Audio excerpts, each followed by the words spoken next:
Welcome to the fourth and the last Sunday of Advent, our last week to be able to prepare ourselves for the coming of the Christmas Christ.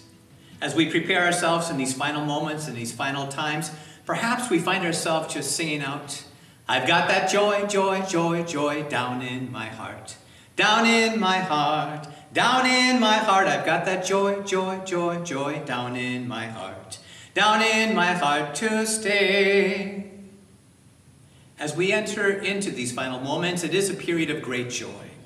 But I would ask you this question. Would you describe yourself as being a person that is filled with joy?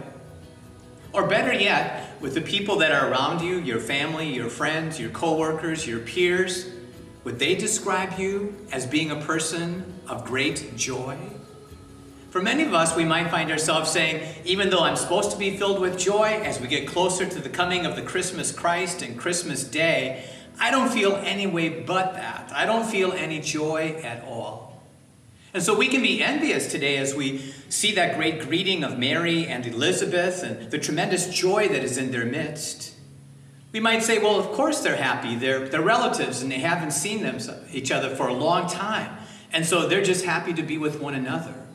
But if you listen closely to the scriptures, their joy is in the fact that they are in the presence of Jesus, even in that moment.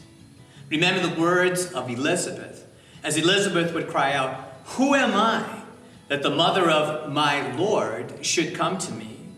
And the minute I heard your greeting in my ears, the infant within my womb leaped for what? For joy." Because even then, in that moment, as Mary would carry the infant Jesus within her womb, Jesus was present and was the cause and the foundation of their joy. Maybe Elizabeth and Mary can unlock for us just a very simple way of restoring or finding joy in our own lives if we're not feeling so joyful these days.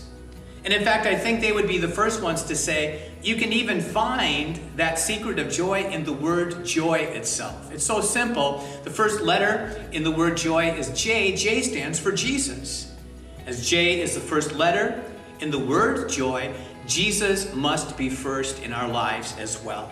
If Jesus is first in my mind, my body, my spirit and heart, in my relationship with Jesus, not by my doing, but by the doing of Jesus, I will be filled with the joy of Jesus. And anytime I'm living in that relationship with Jesus and putting Jesus first in my life, and I'm filled with the joy of Jesus, it's such abundant joy that joy just spills over into the lives of others. That's the O in the word joy. Jesus first, but then right after Jesus, that love and that joy flows into the lives of others, family members, friends, relatives, co-workers. It just flows from me into them.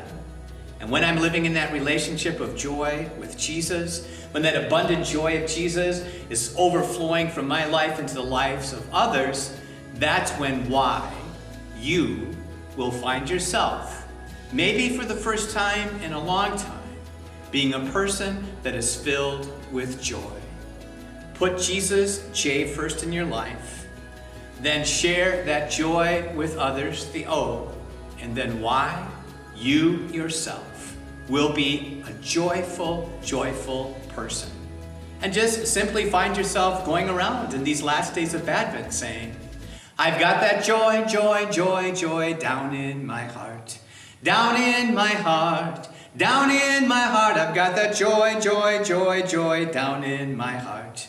Down in my heart today, I'm so happy, so very happy. I've got the love of Jesus in my heart. I'm so happy, I'm so happy. Why? I've got the love of Jesus in my heart.